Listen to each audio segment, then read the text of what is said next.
pathin thu gial the zo yum ta povin atam zo he ta sanung tim puwa tul thalung puwa za choma zong akitam tai kyong hi pathin ha cha kai bangin na mial mate ngai lu bin ti ha sama ma jing jesu christan na mial mate cho ngai lu bin na bol si teo cho taw pi na ti wa hi tu lai ta hin a fail de bin ka he akita wa jo le boundary lang ki nga wo pathin amino chot sen ki ti jing ala taw ji jo hi a ha the jing adi ta se de cho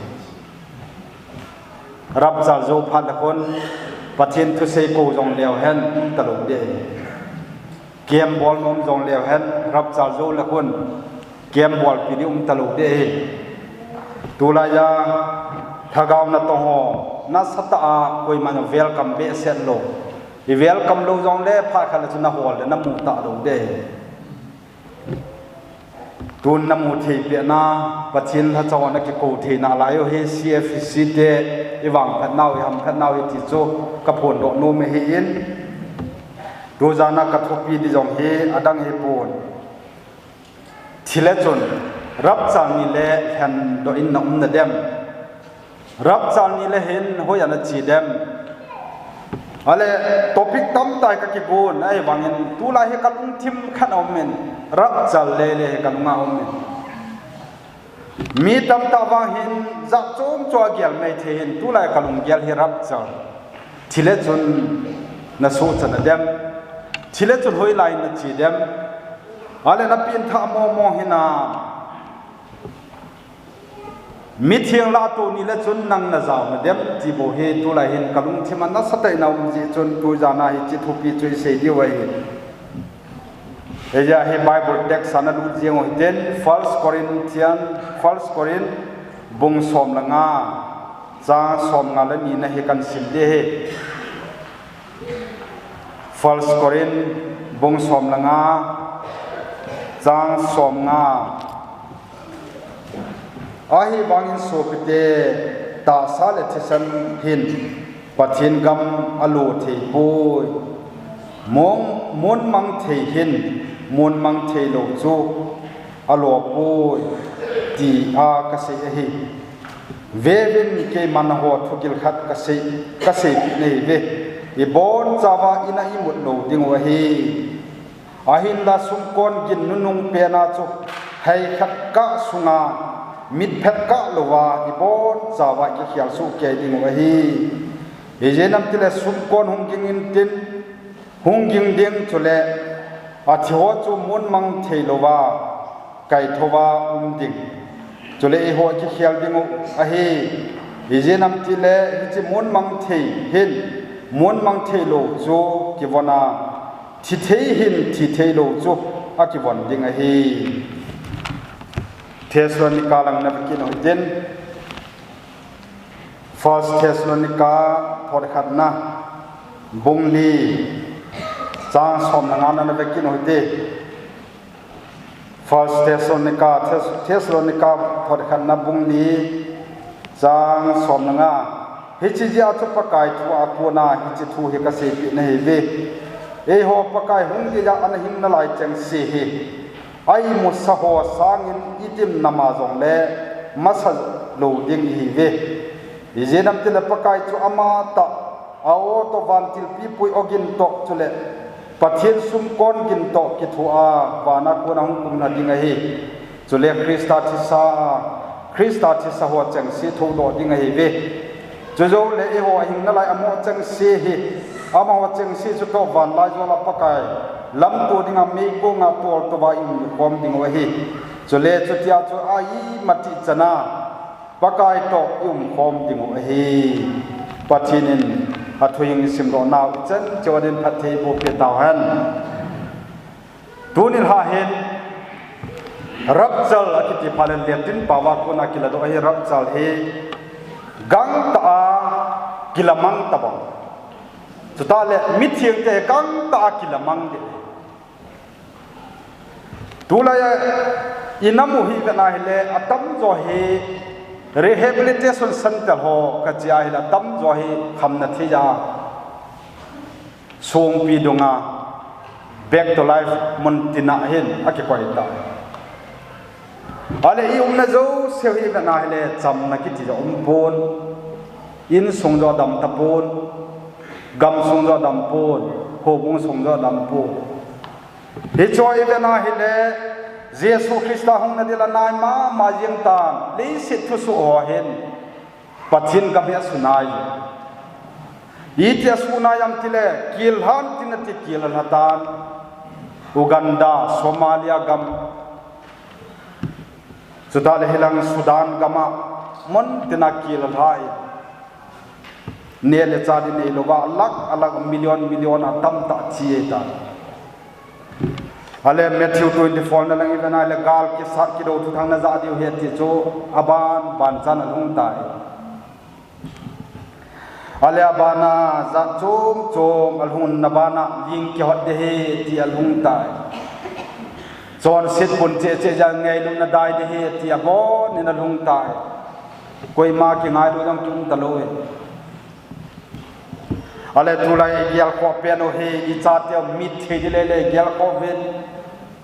gale wangyen mun cho ma cha te mit the de gyal ji a cha te so do jom da pu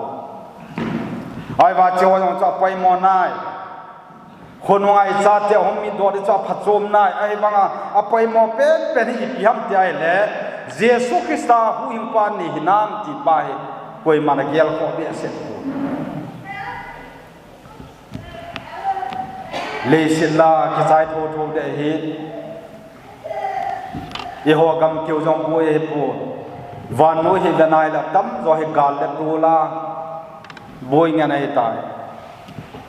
Tula ja koi man gospel jo he gospel ta tu ni hai pathin tu ta ka se ye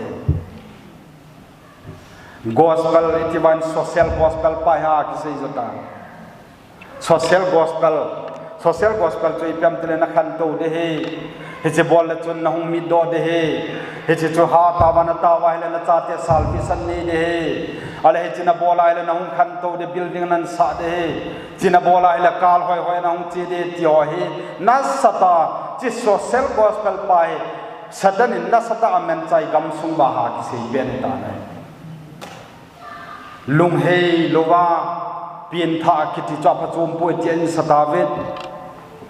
lung khial mo lowa lung jong khial lo ai wa ban gam lu da ki niam tam taw ma bin tu jong hen rap chal chung lung ta hen la hele mi tam ta he da hen min ti ti ka ta sa ne hoina hung ai ba ki pa lo ngat yu che ho zo tu jana chal sunga hung kai ho zo siong ibe na hele tam zo he ki pa lo ta hung kai na tam yu ka ta sa ne lung gim ta depressed ni lo yung diu kata sa na mayo bela mu pamangyang mu jing anu I khat chang ka mo hi ki vet tu la ki na go sa ki bang jing hoi ta ne gyal de ka nom ya bible ba hi ka to chana hi ne rap chal ni la chun I tabang hi diam ti ai le rap cha hoi tan ga gyalo te so pi ke ho tun ha christian fellowship chal saung kai jo se ke mama hin ve vin lang thu ka sei ti no mo ve ka hung ki ta lo wai jong le hi chi tho ban na su lo di ka no men a ji cho na pin tha lo wal me di na chi de ti ka sei no mai I pi ya na hung pin ha I pi ya kum som sagi kum som gi kum som ko hing dinga pathin nan pin sa ham iti ai le naki go tup na de van ga ma ki go tup na da hi pathin nan pin sai naki go tup lo wa hi le I ta ba ho jong la chuna thi phat le phat phachum lo ai na po do thi de kha chang lo he ti na gyal he ya cho Alexander the Great ti pa hin at thi ko na thu se ka gyal lo gal ha ta hin Alexander the Great ti pa hi gal ha ta mun tina gal at sa lo sa zo he ai wa thi ko na ho na sanadang ka tam ta khol do in a khol do wang chun a thi ko ne na ke pa boy a thi ko na I pi se ya ka thi phan le simitri langanin pu wanin vui di wa he I pudi ho zo si he po ham tile dak tola thi pen specialist ho doctor la lo thiam pen on in put sa di we number 1 2 na ale ipun na diu lampia chu sana dangka ka khol do zo se na the di lampia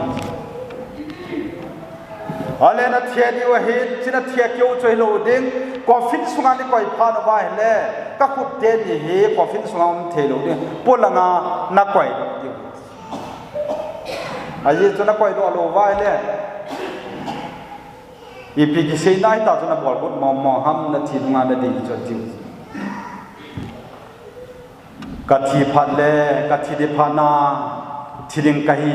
phan le I ma cha doctor thi pen zo hin ko api be thi lo hi dai chi ka hin ko cha kham thi ta po ve ka thi di ta je chu koi ma cha I kham thi lo ni phat chon heya chu doctor thi pen hon I put di wanga yi chu aput bo bol thi vin hin ko hu do bol thi po ve ti nei chu sana le dangka songmen tam ho sum ho bo na na the diu ka ji chu kapu do the di khat cham pui ti na ka se a pen nam ta loi ka chi pa ti ale athum na chu li pia siam tai le athum na chon coffin sunga ka thi ko nga ni koi pa na wale ichi na la ni ka khot te ni do de aje cho khut bo ke ba ka chi ni ta I ma cha ka bol thi ta pu ka ni ka go jong ka thupi na ka pu do thi lo de I ma cha hi lo ba chi ni ka he chi chu a se lai to ni no te pa te ho nunga go lo ga lai ta hi tu lai inamo gyan thi lai ta jong le tu jan hin challenge ka bol no me jesu ba de tai ti bang ka sin mo me jesu ba de ta Israel gam ga hoi ten ga gyal go I pija Israel te jo Lebanon te ai lo le Hezbollah ke te ho Houthi ke te ho ale le I pita khat ho ko Palestine te Hamas ho ta na sada ki ka mam ti le Armageddon di ji aki ka ma Bible in Ephesians ti le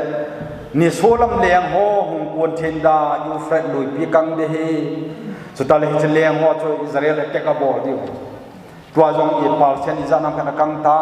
Euphrates peace loi pi I pia kang wam te Bible agoi lung wa tai ti na chu heya tu lai ki al kho ni wa pha he thil dang he pon pathin thu ai hallelujah pathin thu cho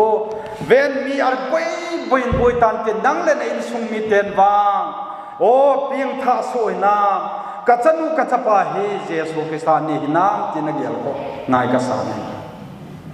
jesu christan ni lo hi mi bang se pe ki pa thelo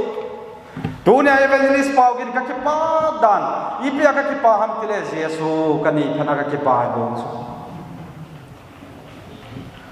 ya cho ke din la khanom ji ka ve chat pha jong le jesu ne hin no mi ho ten ni jo lo ti bo na jesu ne hin na no mi ho ten ni jo lo ati lai ta so pathin thang ban ngan lang mi vai chapa yong chu ave cha chu alung gim pi ngai ka sapon jesu ni po wa chon sit lunga hei po wa alunga khela pakai jesu cha ki sana hile le se ta a ho pen a hi ti hi ka se no me a ho pen ho kom jesu ni lo hi ki pa the lo choi la chi igam in hong nai proven tunin zong pasol ho om ho hin tun ma ne zong la pasol na pong ke pam ma jing Bible sang ta sim ta le ki chi ta san ni khan ni jin kin ka pa chai ta le o pa zong min na adang ho zong ka he lum le ningai dam bin lang ke wa pakai na ka to apen ka ki si khapon patien ka tham bai ne jesu ka ni ka ki si khapon ke din wang sin poi hallelujah ke da ibra wang sin lo ham tile pathin cha ka ta pathian cha kai phana hi ko la leng la jong leng hiện lo cái thi jong leng mi chang kha jong le van gama pathian lo bi ta e kai tho di ta hallelujah van til ten pu do di ta si banga pa di kai tai ka chi pathian thang ban ngan nak nang jong hi chi di chup ka ding sai nei inamu aboji inamu aboi ka hi mi tam ta chabe ta koi ma taw nom ta lo bi taw jong le aswa sam the ta lo ke pa na joi nei the ta lo mi zo se he depress hi gam ta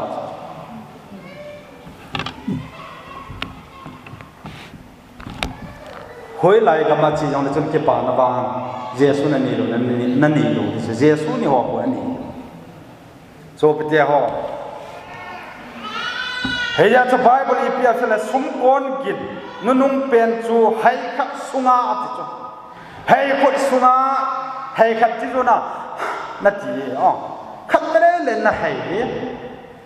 hi chi sum ta ba na bit phet ka lo bai gui ati ala ki shel yeng ni ti dai rab cha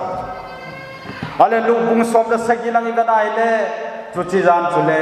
mini zal kun khana luma khat chu kila khat ki dal de ti ka ga dia ro ki chu lu lang khoi ganai le chu chi jan chu le ati ki to lu bung som da segi cha som thum la li na hi le ka se pi ne ve chu chi jan chu le mini zal kun khana luma khat chu kila khat ki dal de he no me ni sumei kana goi ko ma khat kila khat ki dal de ngai lova ten yo khat kila khat ki dal de ti ka ga gyal ro ki chu so pe te ho tu ni hen pathin tho hoi ta na gyal de ding kanu me ne ale mi gam wang pathin ho chim ta ve adi sana england gam na london ka chi chon agamo he yon british day na tv sap kang te nisa hum lom nagam ale london le na tv na sate na seven kalbana cho airport heathrow airport kan yaw la ya kan sim do ai e loi to mi ilet nunga le kha ki sim ilet nunga le kha hum ki sima ale abc in ji the yong ho ki he cho akili na akili ka to la he ki vet to le ki na na de ngai ilen nunga le kha kisim na na chu ka be na ile london lang jong na kisim montin na kisim heathrow airport zone le sina airport la thu pi pe na kisim ka gal hun chon ka gyal do khan cho pathin thu ka sei pai yi airport na ka moto pi pen pa ko ma sak te ki ti pat pat kin christian hi gam ka te le hinai sai lo pathin da ha ga moi tai pathin da ha ji ro cho mo ba Christian name ka hipoi tara Hindu name ka hipoi Muslim name ka hipoi Hindu Buddhism name ka hipoi ale ipine hong ka tila kin ho ka ni so pitio je tam stu lai ale chi kham chu ipla hong lu nam tila tila England leng ten pathina na he no wa chutale revival na ma John Knox ki te ho na ale William Carey chop min missionary na to wa a khopi ba na taw la yo hogin hoi ta na sanai po ve hi chi khanga na taw na cho pathinin revival hun sa hilang chan chan hi pathin thui za khau cho I want to hil a ho ino cho ki da tha chip gam ta ti se ho bo ho ina kim ta ne mun khana thu kan se chan no me English ki thip lo ba cho nal jang wa ka tho ji ei mium le wa tho ngam hi de ta a bon a mi kang te phana sa pan nal na ka mo tho yan time ma hi times ka nal dio le wa ka tho je ka mo khan la yin na het na wam ka ga ti le ka te na thip na lom me ho ya na ki la English san ti so ta ka tha nom che je ni yo lang khan ile na ki chai de broken English ti bi ka ki chai ta ba di yo ai ki diam na ngan ni zo na yo ai thu chang kha di se ya he a diam ding chu dim jeng Facebook nga jong ko til khan ga pu sa hele ase si dinga ana ki bo sa dim de ta click ball bu ataba ta thu pa ka ni se jong le the lo e gam i mind san wa di pu ka English thon het thi nom na te la ho ya na ki la ham ti su thanu chu Yawan ku ki pau khắc cha cái po vin nang hi za lai la ho ana ki la am ti thanu chu la ka tu ti thanu che che mini som na ngai piu jam mini som thum ka se chu ka nga ani ta ka ti le sei ben da ga ti ti chu thanu mo mo yi chu teo te sing ani chu tu nin jong ka ta khang tha tam ta hi ho ina kai wa nga na nộp sana in chỉ video hi các kinh cha nộp sana coi to cái chuyện là nôm cái sao đó coi to cái lung xin là nôm cái sao đó chỉ cho chỉ đem ra đi trong chắc hẳn ai đi học bộ bồi bị hỏi đi lô nó va giáo bị cái nó va cái can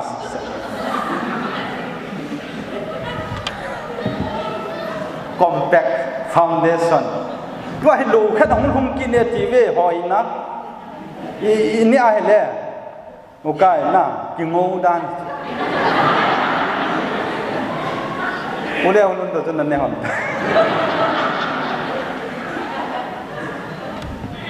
kingo sat yang na je phana je ven le sarangi ti de jot thanu na mi hi ka be nai le hoi di thanu Heya chu ke ka be na hele mi hoi pen ki thwa hi asunga pathin thagau chen na ho hoi gol hon ba het nai lo di awai men ko ka chen pi ta cha kha chan nyen ni jo phat le na mai jo sin na pul ha pi la ho ya hoi ta ni ki thi ro na ti pe min je so ni ya hi le ki tim thi mai pathin thang ben man tu la pathian nei ni cho rap chan ni la hen gang ta ki hian nam den mi zo se ki hol mo to ni chu yo in song bang chu ka cha te ping tha lo nei kha le papa ti wa ho le le diu thi diu zo kap di diu so pe te wai ta ne gyal de kan mo ne Japang ko hello ka se nei boy Japang ko he sa ho chon sin hin he sa ho ping tha thei taning ki ho he lai le diu he ja cho mit phat ka lo wai ki khial diu he rap chani le chun ven me lo ma tol tu wai diu he de hallelujah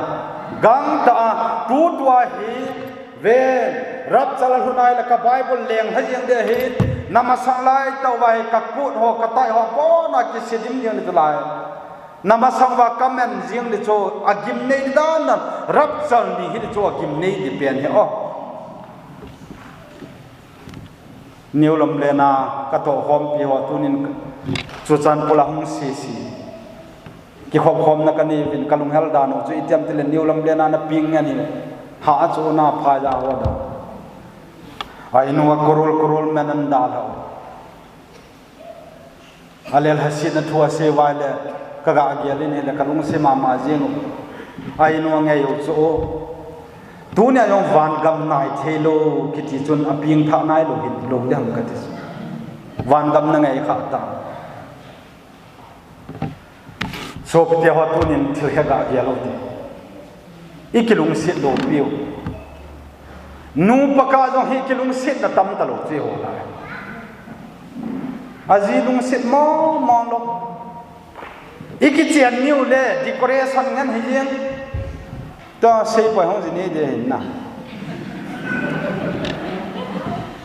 decoration ha pol da yan ta kyong ka hong mai the decoration ngan hi so alak ai su mangwa ale mo fo mo ya hoi thei tao chang nga zo lo ba dam da nga lim ki kap ti le gial ko jong ki ni ha le WhatsApp status so Facebook na hoi jong le hin ta da ni ti ki ta gem so mi han lai an ba na hoi te mo pa ki pa ta hoi mo pian pa ki pa ki mi leng e de du jong le ki pa ki a ki pa dan mi sei pha ki de dan na sei pha ki de dan ka sei kain ko tia ho i priya lu pakayong ki pa nam the talo ham tele min je so ni ta lu hin te ka te pathin nei ta ho cho ki pa de pathin thang ba me aji chu bible in pada ho pakai ki pa thanu min ati pa ho le se thun ki pa i win ati pon pakai za ati hallelujah pathina ki pa de ati bo cho rap chal hung han lam hung hi jong le ke da ha bui ta pui ka tia hin a bui ho hin na ho ne ve na pin tha nai lo wa chuan sin lung ne hi nai lo wa le ki sim phan lang tu chung hin hoi ta i ta mong phat hung hung dam ban he boy diu ti na pan jong le jesu ni pumin chin ka ti hallelujah mel mate ki cha di jong lo pi he chi milim ho hoi pra ki cha di pathin hangem ta chu ki chi le gina sari chula yo hi agar ka di ho pi ha ta win tin ai men ni so la ki kun pe de ta hi cho hi na i to di mu ai ba tu cho ka taw nei ba pa ka kyo lom e ke ni choi sai ni ga ai chu kyo mi lung chang ni kai na ga na ka kha sa kai ji chon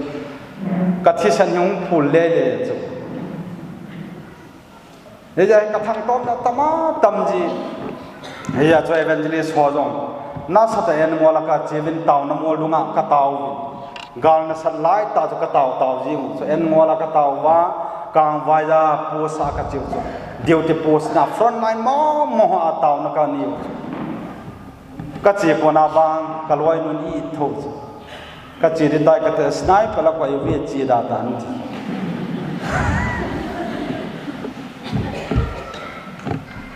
a ko le ko tan te tu ni le ta wa ka chi di ka ti le na ATM da ha na ti pe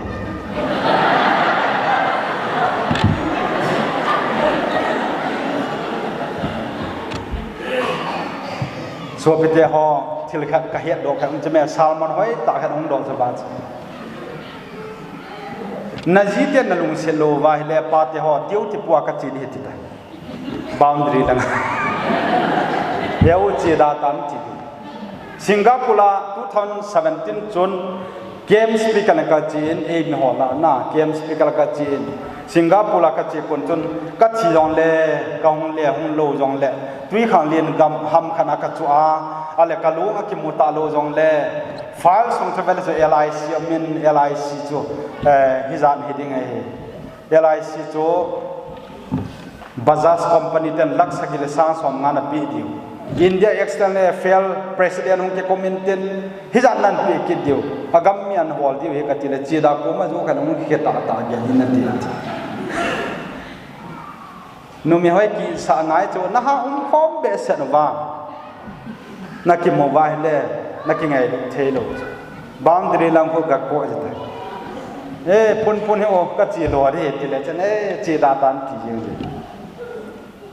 kai ni ko te ho tu chu ma jong ka ga ge lai le ven i shopping ai ta to ke khan no abong khan a thi i thi wa jong le ka ge lai le chi na ho jong he ve li ho da la ki chu na chi chiu jong le lung mon da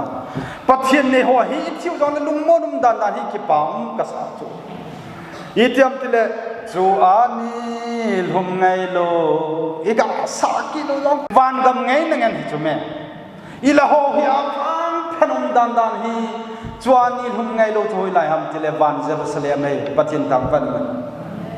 hijimuna chi dinga na ki bot zo lo la ya hele tu ni hen ki gon na cha te chu I taba building a coin lang rehabilitation center la coin lang sajiwa je la coin la chun phapon te a drak ne na chang na lu de he je so ne ya pathian thu cha lung thima chan phat le a cham lo wa ki sim phat de ji chu min je so ne le ki sim phaji je so ne lo le ba ti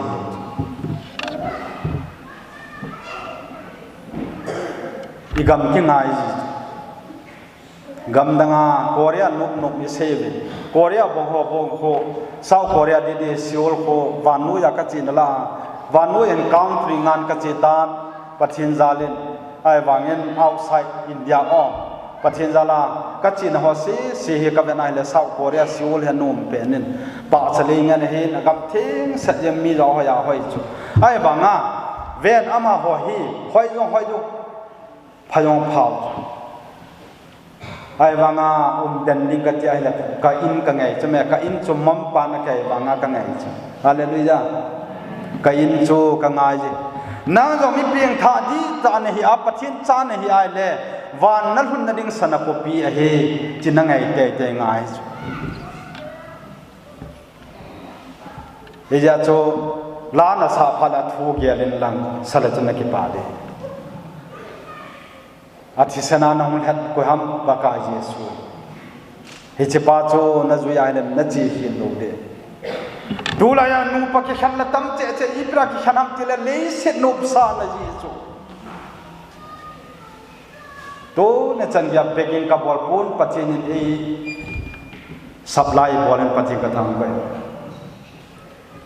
kaloi nu ka ko ma ka se ji yo pathin ni ba di ai ma thuli ka se de tan koi mamai ka be poi ai bangin pathinin e hoi wa di we ka ti New Lamlem Baptist Church Independent Baptist Church ho Vingal Parking nga na Charles Kang chu ka se na hen infal he che hilaya ka to hen ka azam gam kai phanwa chu ke he lo ni talu dinga ang ki se ka chu ka cha te ne hata ka cha te he pathin jala ke he kazini ha deu jong che hin tin ka cha ata pe ni kum sagi pen pen jan hi chun bat de kamango be ni pi hoi ka cha pa khon an hetan papa i ve cha ni ta papa lo na ni lo de ta chu na lo na ni lo de cha ta chu te ni da ma lo in ka gyal hi kalai na a chu amanan se chu kalai na dan ka katil ho na boy ye hoi pathin cha hi ven pathin e ba di wa he pathin ai taw di wa he ka ti le boy sum ka ni ta boy ka ti phat le taw ti an ti jing so hallelujah za te hil na dinga he gen the na jong hi apana pha ki gen the hi le hi chan jo hi na ki hai ro ai nom na ki sa han na hi le tu il hun chan ki hung da ka ta san lo chu he ya chan nom sa na dinga hi gen the ma sa na nga ji le kha thi mo yo ka be nai le nom thema sim lo pe to phat mu zo se ba na research sa bolwa le kha be no wa library da le kha cha chop ch newspaper han lang Indian Express na ta Hindu and Outlook ni dol ap na ba hoi ta na competitive exam ke bol no za cho koi sa na bolwa hi chi ko study bolwa exam bol hung lo lingo cho gen thi ne bo cho alo hing pen tio no ko nu ma sahi be he wa nu ta lo hin de ti nu de hin mi khan sum na men sa han na in ki kila de ti ko pasal ho de he pi kita lian na khan hum ki han na suitcase dim se ne san ni no ki mu le ti ko ilong yelo ka se ya ilong yelo ka se ka kital na sung hisu sana yan nang ki ki ne ti ko aphak mom lo he he ja yang sin na za chom ne ai wa tu jana ka se nom pe che choi pon rap cha ni le so pe ho rap cha la bui atia he le ki chai jing de he mi tam ta hi da ham de hoi ten tu jan na gyal de kanop jo i pyam pi le ven van gam hung dingai na ke bo chai nam chi hi ka se no me mi tam ta zana hung thovin tin tu jan baro lai ta Jesu Christan mi thiang te la da cho hung hi ta ai le ki hol ma tu nom de chu u khai mang te ho banga te ho bung secretary a cha te ni hol mo te he pa ati dio anu le pa anau te ho an hol mo dio chu pa hoila nom tang ale chairman te na chile chairman te na ki hol mo dio ko tol hang zo hi ka le mau gidim jing de so pite ho rap chal ni hi le sit chunga gari accident na sapian ni cho gari accident ana satdan darak chang ni de aje cho evangelist pu bang he gari ka he ala ka all he lo ke yo in fal na ke lai thi lai di cho ka all he lo 89 90 yan ai cho ke all he lo lai ka na yo lam kalang wa he hal he na thi um pu zan nga na hum ke kile ji cho ke mai chen na zan pung som la khat la thi hon ta ma hal he ai hai pe ala suna hal ha kal hai pe na ko rab chal hun ta pathinen o sum kon gen hum gin ta van mizanil ogin ta hum ta le ke hi la to ba kom de cho la to ba kom mai la ka gari to changa leng ti ne cho pai dan gyal to chini accident tam na pen cho rab chal ni gari hi midang to kitet tu de hi len na tam ta hi de hi rab chal ni de pai dan gyal bo so te a len na pilot ke ni chu mi ping tha ne hi on ai le a pilot lova a he lova len na to liang tha de accident de el crash de ale ni tam tam mang zap zap de ki hol mo to na van wen breaking news ana sapian cho a CNN Al Jazeera ki to BBC na France News Sky News ki to kate Fox News na yo India sila cho NDTV ki to ha ke pon de dan le sit chung hin thil ki dang khanong ta aphak ki tu chanin le sin million izan mang tai ki ti chu ake hol mo to ake hol mo ta chini le hen o pathin to ho helu na lu ni pathin thang pat man hallelujah no ti ho jong ki zu namunan da kha de tua pathin thu ngai nom lo pa ngai nom lo nu jong cho chini to chang ngai ni de hoinan zut de hoinan zut de hin an zu na hile hilanga hu lam ka nong na la ya hile pieng tha lo wa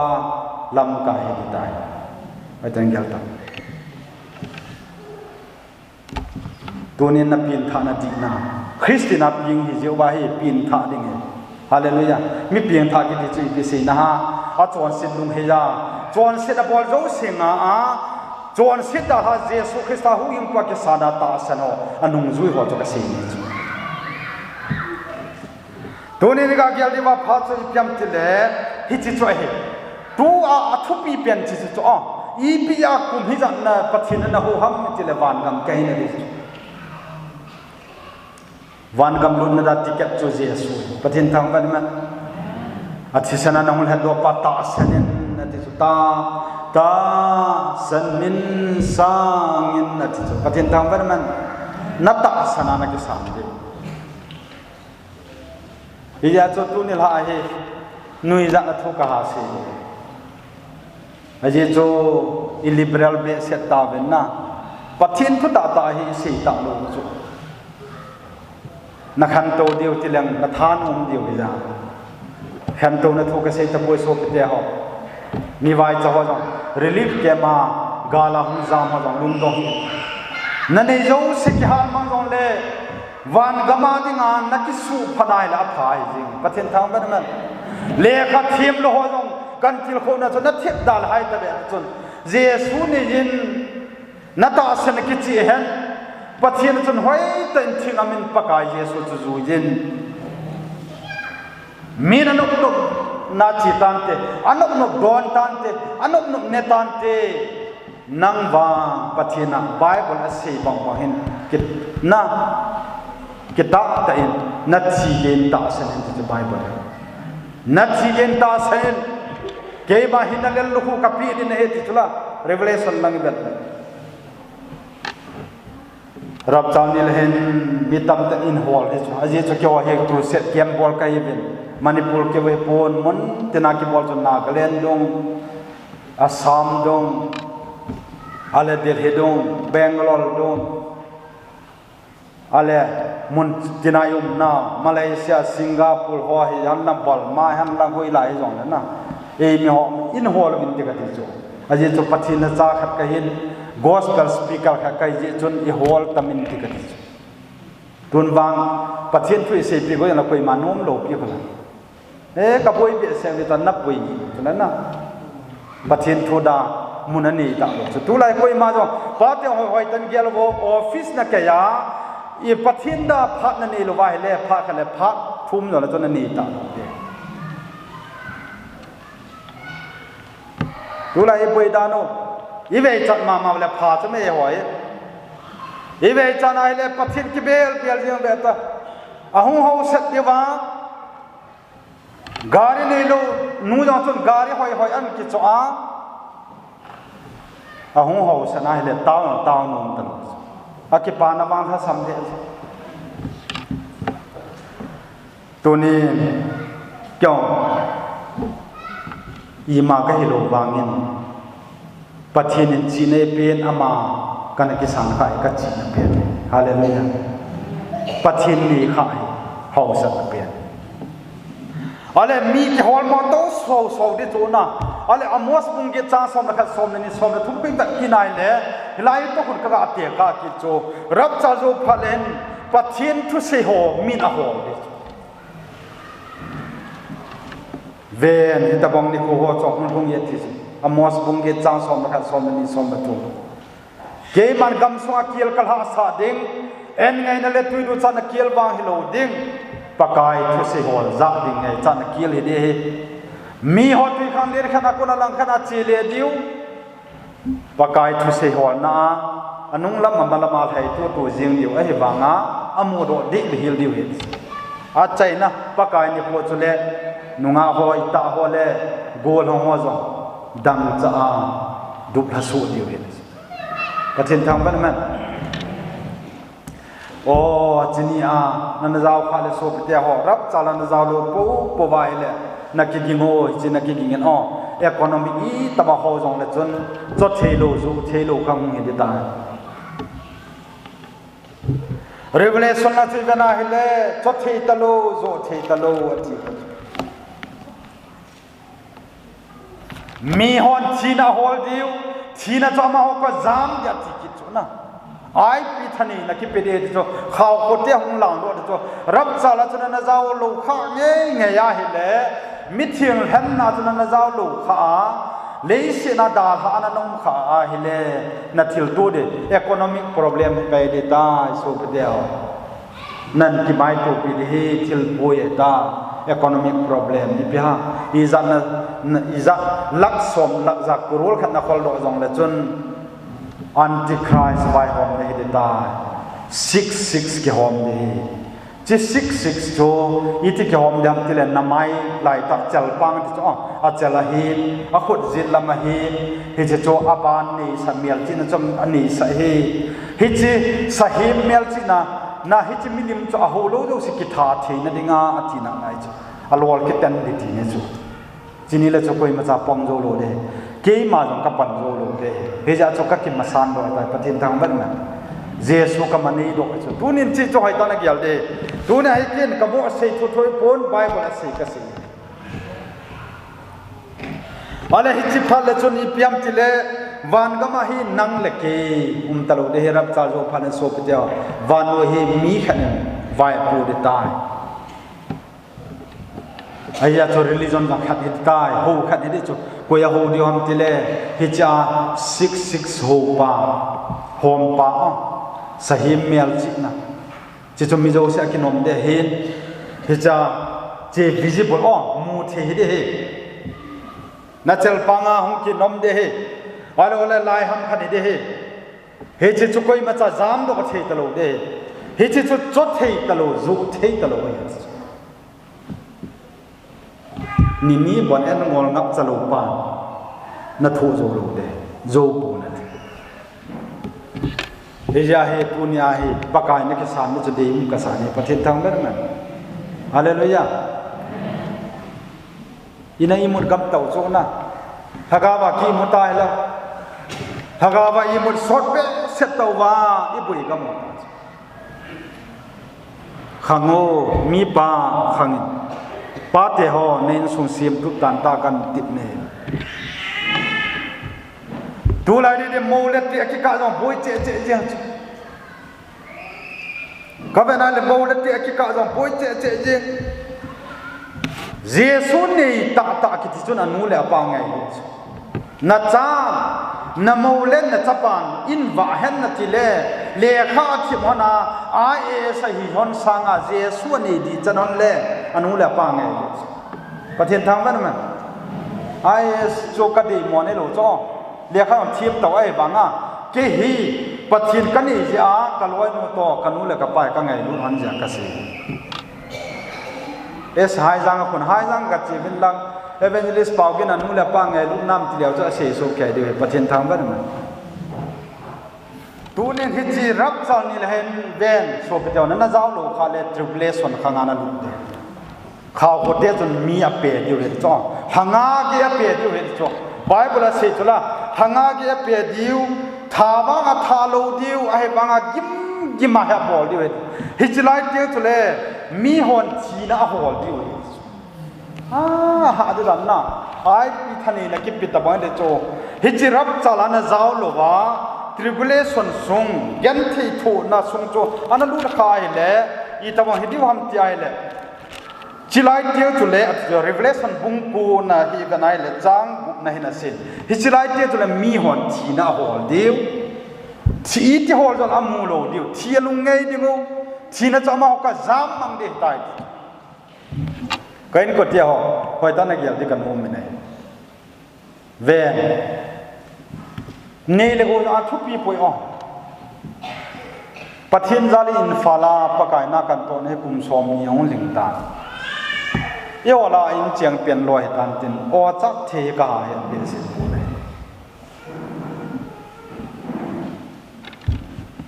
yo ko to la zo hi o chak the tam loi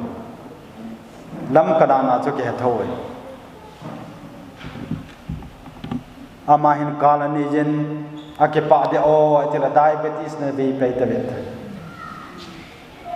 pathianin le sina hi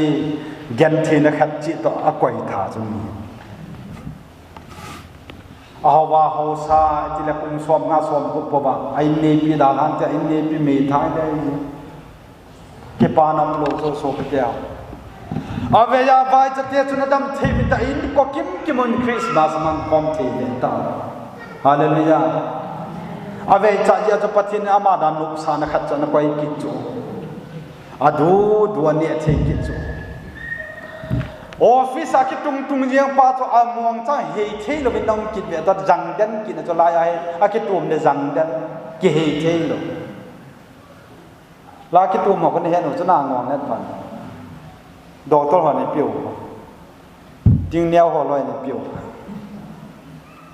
na ki chu ka ve na le so pi te ho hoi chi ki pa ne ta dem ji ga gelo gel tim ki pa na wa hi zia so te lo bang poi chi wang ki mo ro ne pathian thang bat man la pathian min ani pha ki pa bu hi ti wang chu a ki chi sa ne tu lai thil dang gel ngai ka sa na ne na cha hol dang o e wa ho inum se wa le I phet no chu ho ini da thau wa le mi se no mi da ma wa tai pau hi pathian cha ta kilo lo chula I che do wala ki khut the thu je I sikhal tu zo he ka lung dong fore na ki mu hi sikhal ku ki te da hum ki thonam tiong ka gel lian khom in bolo christmas pa la lian khom in bolo ba le ko va jo to kop kit lian khom na la ya thai to pa kai pe ni kho a thing kit ta ti I sa kho yang kho a thai to sa ta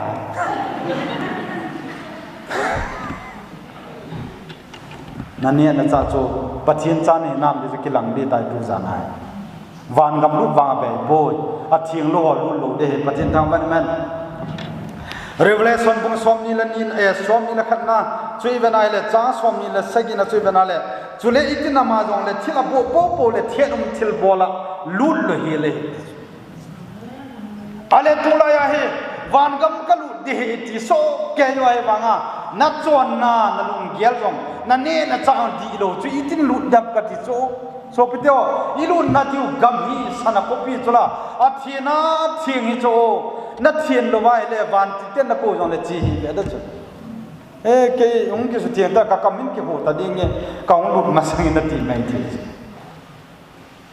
vậy thì nằm trong cái áp bố lên thiệt ông thiel bò lan về lấy kia ngồi nó hình là khắp bố xuống amin cái xuân hoa bố lụt đi bắt thì nó thu cắt thì bố hen cái mà thu cái gì bố ngày vắng ngày hạ để tai vậy cho tu lại Bible chắc cái gì hạ sai sao Bible chắc cái gì ai nè im luôn số cái này số trong cái sai bung khăn trong kiếm ngập cho lôi tu lại cái gì mà phải Bible thu cái gì phải ngày hay sao đó bây giờ cho outside the Bible hoa hi ita san lo đi bắt thiên tham man chỉ Bible là sẽ lo hi di lo hita cái là độ thế lo Revelation đang event này là coi tập abia long jong le thì cho daman medi la chân nhưng coi man jong coi biệt thế lo đi bắt thiên tham man chỉ bắt thiên thuai bây giờ chỉ event này là tu lại hi chỉ et cái ball thế lo stale abana kila do thelo pathina chunga thu tan de ti so pathin ka thang vai ne hi che Bible hi so pete ho pathin ni di chat ke te ho hi wang sin tu jong la chon ho lo he pathin thang van man le sin a dam te te ri ti ni yong lo pi satan in jong mi phet the bo the tu la satan in jong mi phet the bo hoi ka van ai le ka ni a bo loi lo di số mà khác ăn tiêu là cái bà cái gì vậy là cho rằng hi yêu cái bà bằng mà bắt thiên đáp phải lột bít cái món sẽ bồi sát nên mi phải thế bộ thế hai bà la đồ này mel tông hộp đã bát thế physical blessing cái tipa hi bắt thiên tu lại quan san là bol hi le agia là con bol bắt thiên tu lại agia có pen thagao vàng bộ này hi bắt thiên tăng ban man vai cho dòng là chân là thagao bắt thiên pet thế bộ lung ấy là này pa cho nó hậu sát này hi nó lung chim nó đâm nó chun bi dòng này hi để đó chun hallelujah tu chân bắt thiên na cầm to trái hum hoi dòng cái đòn thì nã lại cái này mong lộ cho phát triển cái thằng vậy này, hallelujah. Hậu vang hà hậu hiện tại, bây giờ cho cái hình mi hậu số các hà ta biết xem gì, các hậu lộ đấy. Tu lại hình mi lung xí ngài đấy. Yêu nó mà hình lên năng ní phát triển là bên mong hiện tại là min hình là độ ta chút là chỉ cho vang cái này lộ. Ai vang in phát triển yêu bị này hallelujah. Bắt thiên vạn lo vậy coi bắt thiên cả thằng vậy bây giờ chú cái những cái hồ bắt thiên AP hết tiếng Anh cái gì cái này giống cái im lo cho cái cái transparent ít chăm chỉ là zo cái bộ này lo chứ tôi nên số cái hồ tribulation số ai info cái điều cho bên ai còn mi áp bể tập ngã không na khao con mi áp bể điều áp bể điều hanga ke asu gan the do hichini la chon mi hon thina hol diu amu lo diu atila gan the na ngan cho leisina hi ale cho thei ta lo hong ke de wa no hi mi khana control ta chona technology ang se pen lang abona scientist on la a control ta cho mi khat vai hom ne ta chi pha la chon nang ma na de dia nom the ta lo de jesu mi no na mo pha the ta lo de hi chi hung hun ka chun rab chala zaw te din ka hin kim pathin thang ban man rab chala na zaw lo vai le mi wang se chung na tu nei hoi ke wang wa hoi na jo hi dam na hi bu i dam mai le ki hoi i dam mo phat le i mai hoi lo je tv ve ho hoi wa ma nu me ho di to ki tu le na ngan siu na dam nam namo so pinoi tile katai na ti pe ve ta alun na se ai le e ki se no ki na pe ve mi ga ma chila ha na dam nam tile he ni ka dam na me si se au la ki pa chu yo ba chu katai na yo la ki ti pe ti atai na se le yong kin ado ata hiya cho sopte ho chon si lung na hiya na cha te apin tha diu kan mo mi nai na cha te apin tha di pin tha ki chu na he na wa chon si da tha chi chu pathin a to khai le hi ji ngai pathin thu chang khat mi hi a khial the he pathin thang ban man tu la ya beta I ta mai lo do na chu pa tion thil khat se nge I ta wa ho ben lang hi dong la chu na cha te cho wa do sai dong la chun aung na mana hum mi mo tho tho cho dragan ne o kitia kham na the ne phat phana hi le alo na jim lo he o pathin thu dai lo he the boi suma he the lo he suma bol de le tu la ya gam wa koi ma cha he drag ne am lo le to he cha jai ki sit ko la rehab santala ipji ha jesu ni lo ba boi mom nei sunga pakai chin sa en ale rab chala chuna jaw lo wa hele I tabang na tui bong khupi jo se hi rab cha jo phan na ki pe na de ta hi ke chu rab chala ki chai ta mi thi ho ke la do ta so pe pa tu nya pa na he tui bong han jo se pa ta jo se nang ka pi tai ki jang koi ma ki pa ta bon ti aji cho mi thiang tiam lo pha le se hi ba boi di tai ti na chu hallelujah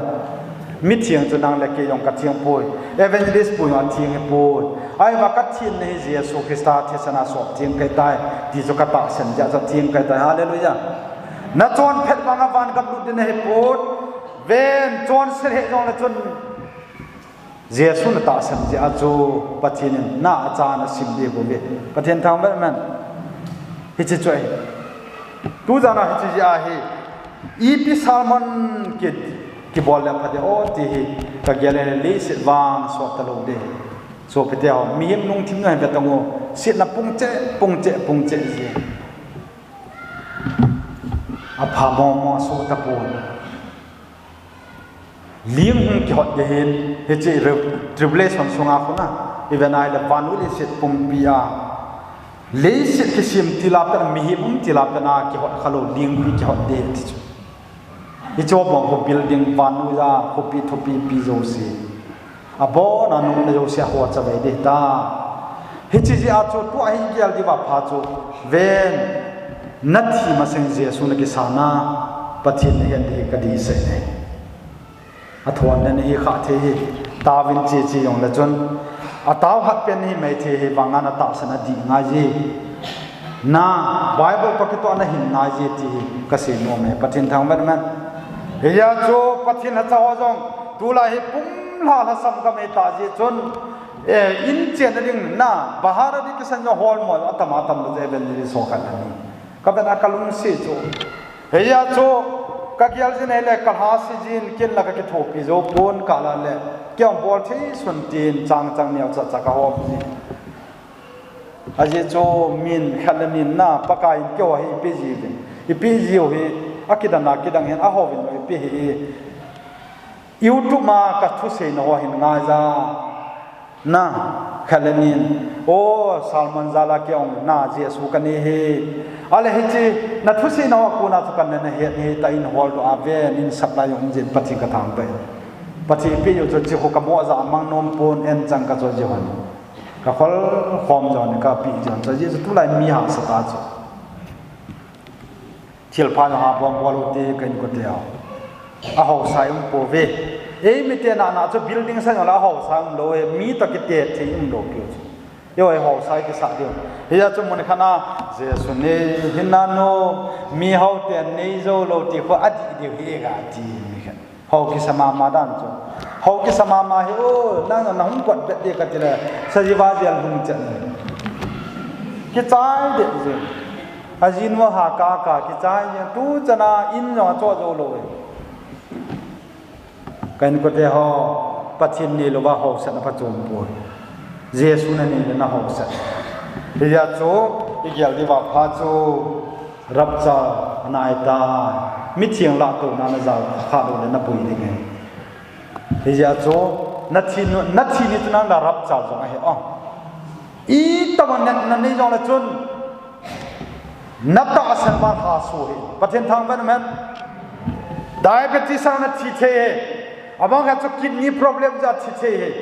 blood pressure ja jong thi the na ai banga nagial de pen hi pyam chai le kap si la thi doi phung mang ka jut lo de ki thoi banga ki thoi lo de ka pathin mina thiring ka he ti wang nga hi chu pathin cha te da no thema I thi lo na follow pi la van ka mi ni hi la tao da hoi ki tao sa yong la kin na thau thau ko la na thi jong le ham phat in thi pathin thang ba man a ji chu chi thu de mo me pathin thang ba man lang jesu na nei ja chu na mo ho ho di lo pathin nei ja cho kal mo to to de poi